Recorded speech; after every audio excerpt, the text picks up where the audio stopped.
how did the internet suddenly become a horrible place? But it always was.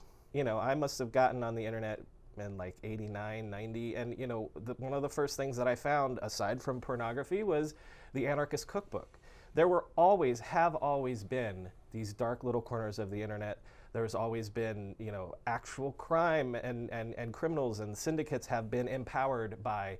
That's sort of the thing with all of technology. In every technology gives and takes away in equal measure with every Bitcoin advance, so that money can be made digital and frictionless across the globe, but that also allows for easier money laundering and things like that. It was always there. The difference is I think social.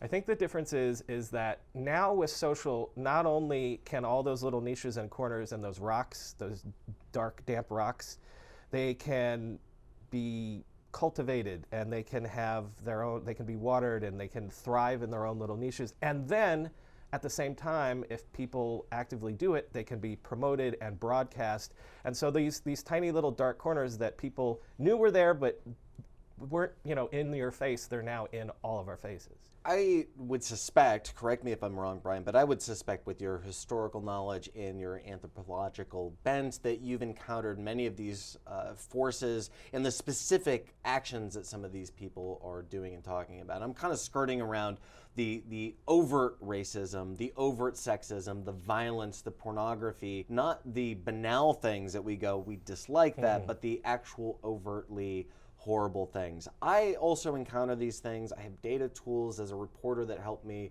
kind of poke into these darker corners. But there are so many people who say, look, I just don't feel it. I don't see it. I don't understand it.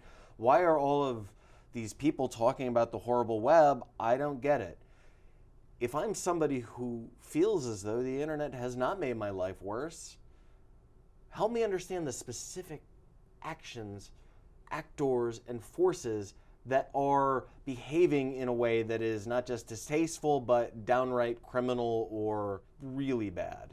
Again, it comes back to the democratization of voices and the ability to broadcast. We're sitting here in CBS News headquarters. 40 years ago, this is a platform that could reach millions of people.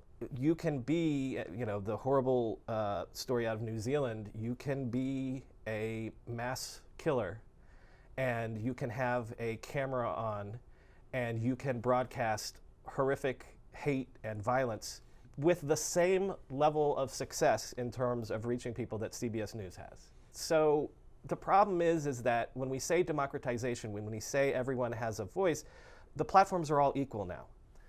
And that can be excellent in the sense that a brilliant 12-year-old in Ecuador can learn things and disseminate ideas, but also a horrible racist person in somewhere can not only spread their hate, but be indoctrinated into terrible things, because there is no functional difference now from what's broadcast by CBS News than what's broadcast by a YouTube channel or just a live Twitch stream or whatever. Okay, so I understand that social platforms help amplify terrible things. Help me understand specifically the role algorithms and recommendation engines work in ways that aren't just Netflix telling me the best next awesome thing to watch.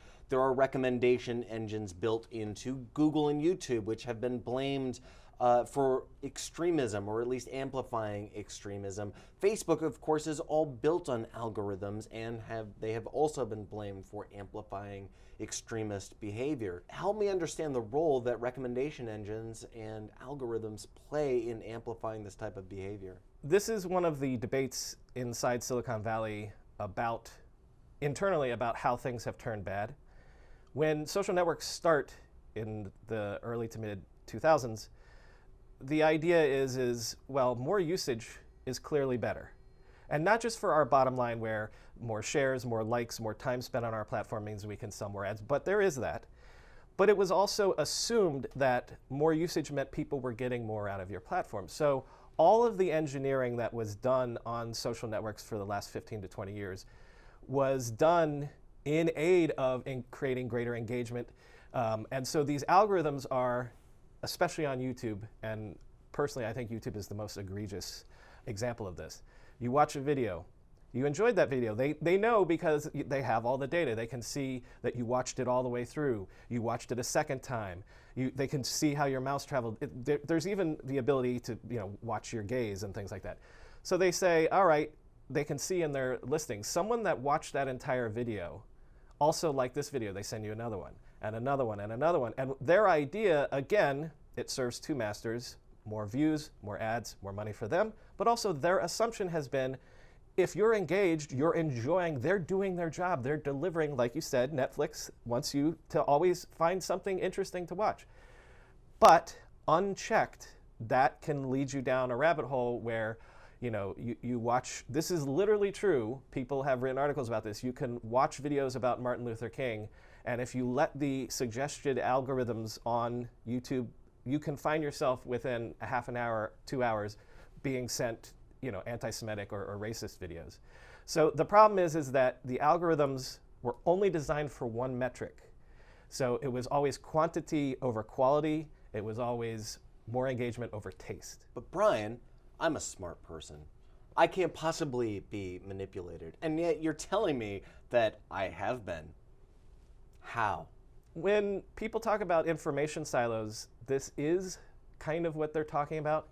Because as smart and sophisticated as you might be, you're also self-selecting in your own way for the things that give you pleasure, that you also agree with, that titillate you. And so in your own way, it's almost like the algorithms aren't forcing you into bad things. They are also, designed to react to human nature. So again, I think that one of the things that Silicon Valley is realizing is that it's not just a one-dimensional thing where we design algorithms for greater engagement.